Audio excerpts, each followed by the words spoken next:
Bienvenue dans l'épisode numéro 20. Quelle est votre vie de rêve?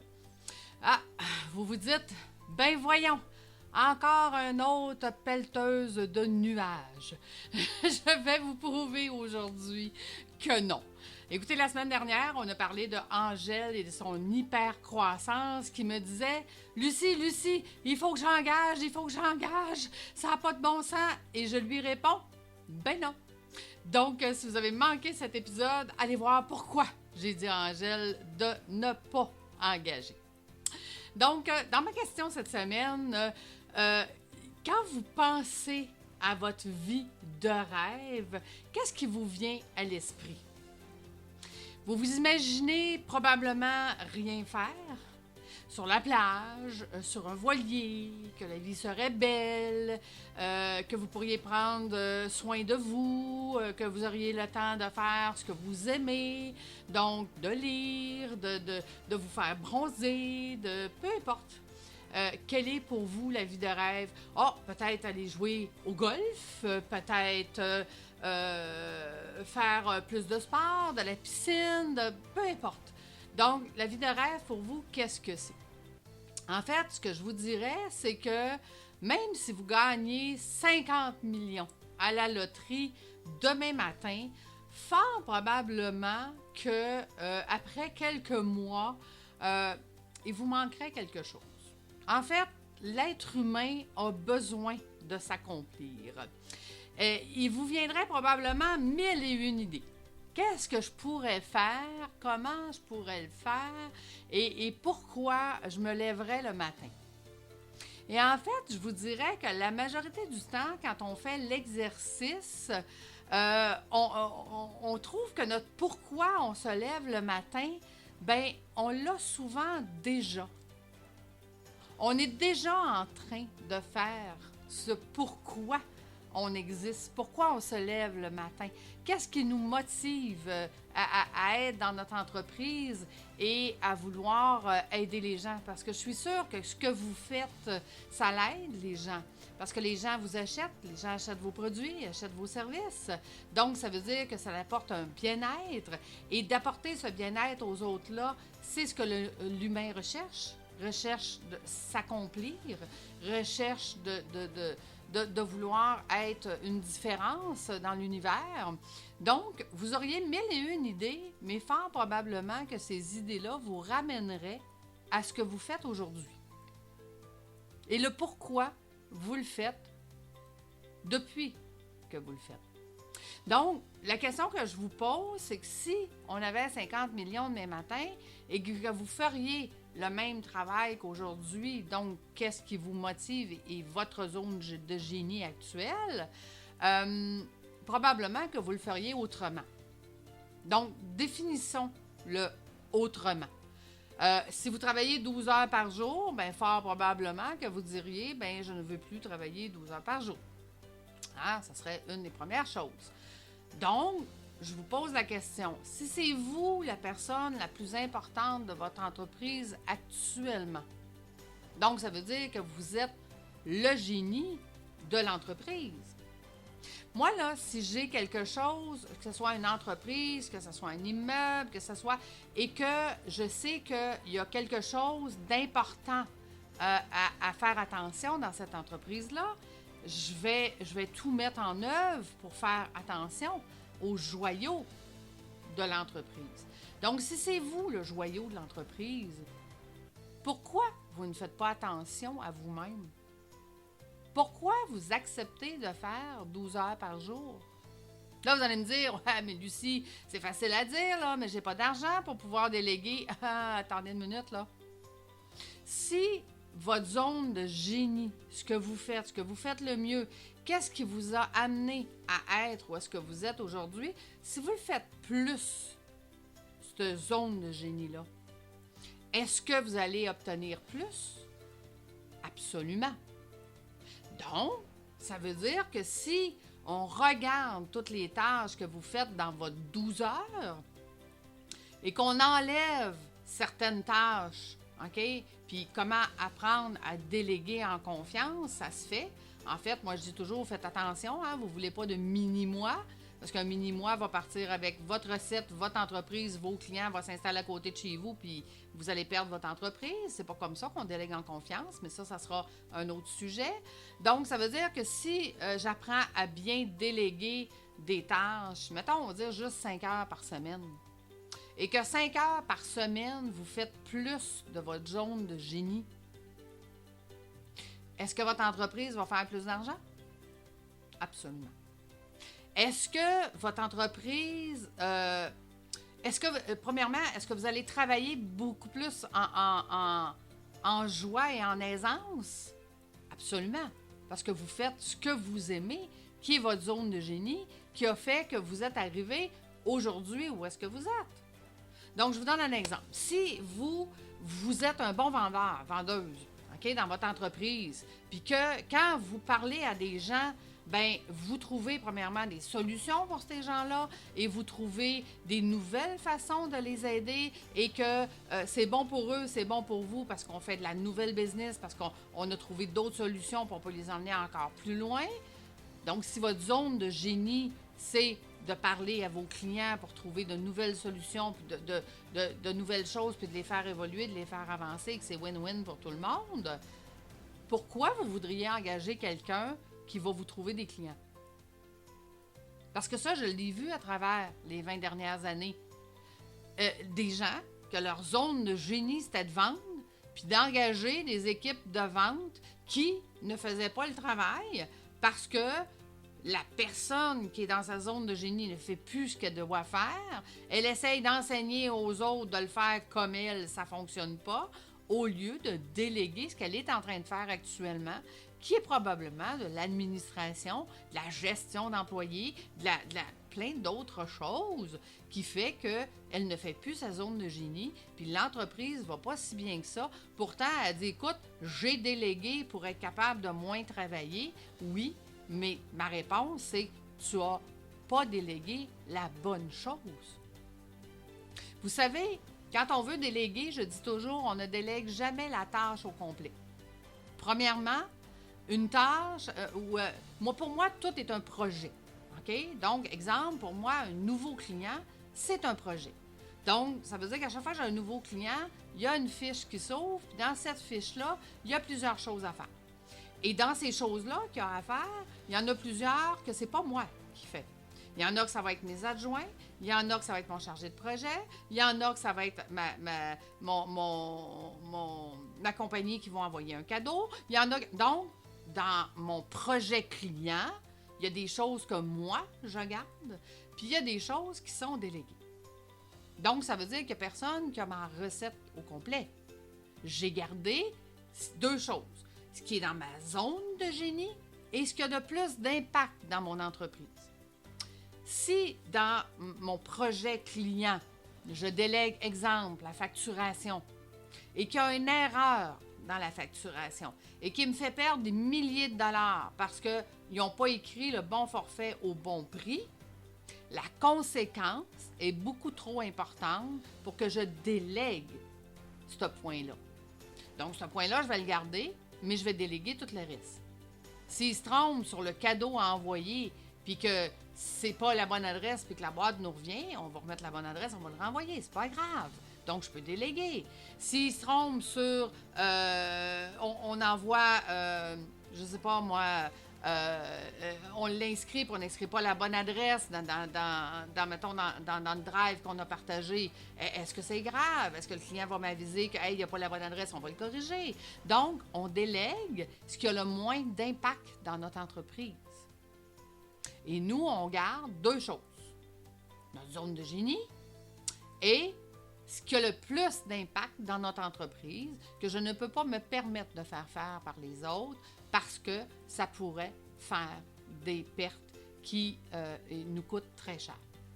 Donc, ça veut dire que si je prends tout comme un projet et que ce projet-là, je le subdivise en tâches et que les tâches qui ont le moins d'importance ou qui ont le moins d'impact dans mon entreprise, s'il y a une erreur, sont déléguées, bien, ce qui va me rester, c'est du temps. Et ce temps-là, je vais pouvoir l'utiliser à faire ma zone de génie. Vous savez, quand on commence les cohortes, j'invite mes gens à se fixer un objectif 90 jours. Donc, un objectif, premier objectif, qu'est-ce que tu vas faire dans les 90 prochains jours pour prendre soin de toi? Toi, qui est le joyau de ton entreprise. Qu'est-ce que tu vas faire pour le bien de l'entreprise, pour prendre soin de toi? OK? Puis, ce qui est intéressant, c'est que j'explique aux gens, je vais le faire avec vous, le défi 90 jours. Mon défi à moi, au moment que je vous parle, au moment que je fais ce podcast, c'est de revenir à 4 jours par semaine. Parce que dans ma vie passée, j'ai passé plusieurs années à travailler 4 jours au lieu de 5.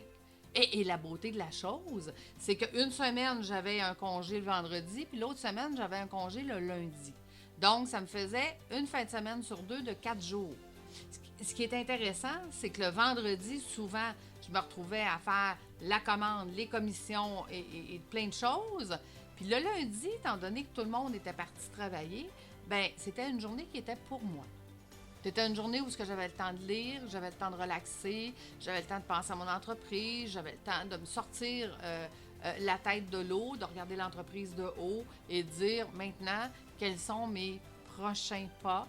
Parce qu'une des choses que j'apprends dans mes formations, c'est quand on est la source du projet, notre tâche, la seule tâche qu'on a à faire, en fait, c'est de définir le prochain pas de notre entreprise.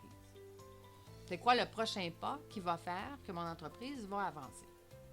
Donc, je reviens à votre vie de rêve. OK? Vous me dites aujourd'hui, ben voyons, ça n'a pas de bon sens, Lucie, je ne peux pas l'avoir, ma vie de rêve. Mais si on a déjà établi que ce que vous faites est probablement déjà dans votre pourquoi, donc dans votre zone de génie, et que vous voulez juste le faire autrement, bien, ça veut dire que vous n'êtes pas si loin de votre vie de rêve. Et là, je vais vous poser une question. Mettons que, avec la sagesse que vous avez aujourd'hui, vous pourriez retourner dans le temps et vous parler à vous-même à l'âge de 12 ans, qu'est-ce que vous vous diriez commence à faire beaucoup plus de, puis cesse de faire telle chose? Qu'est-ce que vous vous diriez de commencer ou de faire plus? Qu'est-ce que vous diriez d'arrêter de faire moins? Quel serait le conseil que vous vous donneriez à l'âge de 12 ans? Faites l'exercice, écrivez-le. C'est très intéressant de se questionner puis de dire, écoute, avec les connaissances que j'ai aujourd'hui, je me dirais, fais plus de ça. Puis fais moins de ça. Maintenant, supposons que j'ai 82 ans et que je veux me poser la même question. À l'âge que j'ai aujourd'hui, qu'est-ce que je me dirais de commencer? Puis qu'est-ce que je me dirais de cesser? Et on va aller plus loin que ça.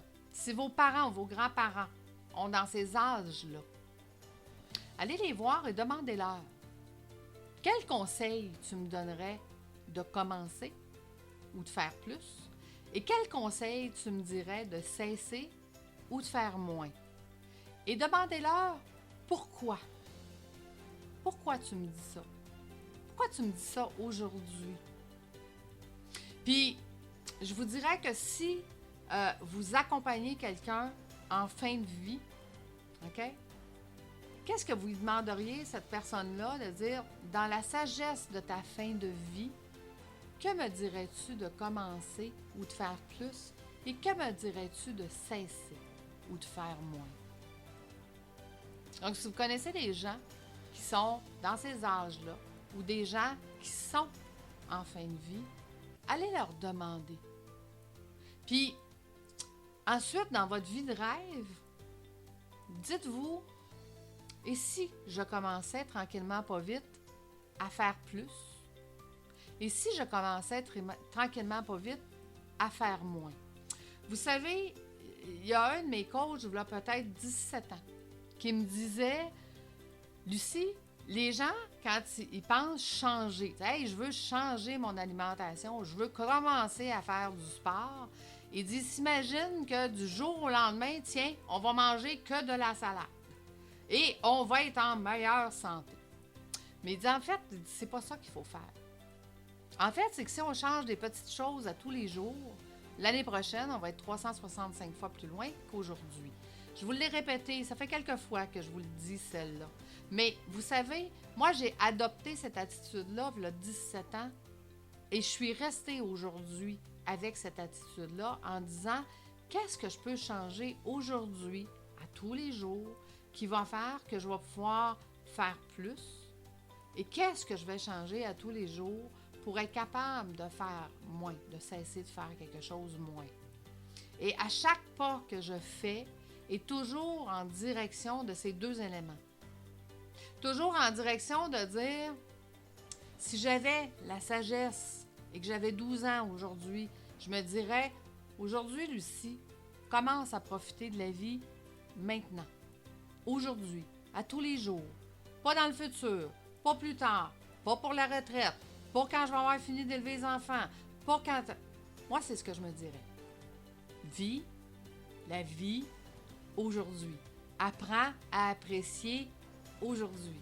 Ce que tu as, ce que tu fais, comment tu le fais. Et qu'est-ce que j'aimerais faire moins? J'aimerais faire moins de choses qui me demandent de l'énergie et que je n'aime pas. Délègue ce que tu n'aimes pas. Délègue-le et tous les heures que tu vas récupérer, fais ce que tu aimes le plus. Moi, je suis une workaholic. Je le sais parce que j'adore faire ce que je fais. Mon pourquoi je me lève le matin, c'est pour faire ce que je fais aujourd'hui. Chaque décision que je prends aujourd'hui est pour aller dans une direction future et ma direction future, c'est le plus vite possible. Donc, quand je dis à la blague à tous mes clients, mon rêve, mon étape 4 de mon entreprise, ma vie de rêve, est de vous enseigner avec des palmiers en arrière de moi. Pas à la retraite, le plus vite possible. Chaque action, chaque pas, chaque chose que je fais est pour m'approcher de cette étape-là. Et au bout de la ligne, mes clients, quand je vais être rendue là, est-ce qu'ils vont dire « Ah, on sait bien, hein? On sait bien, elle est chanceuse, elle. » Non. Ils m'accompagnent dans ce chemin-là, puis ils le savent que mon objectif, mon étape 4 de mon entreprise, c'est de pouvoir continuer à faire ce que je fais, mais de façon différente. Ça, pour moi, c'est ma vie de rêve. Je ne changerai pas de métier. Je ne changerai pas ce que je fais.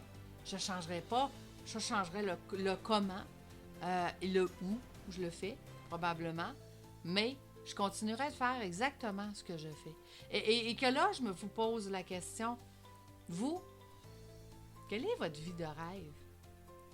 Finalement, c'est peut-être pas si loin de qu'est-ce que vous avez ou de qu'est-ce que vous faites présentement. Finalement, c'est peut-être juste de faire les choses différentes que vous faites présentement.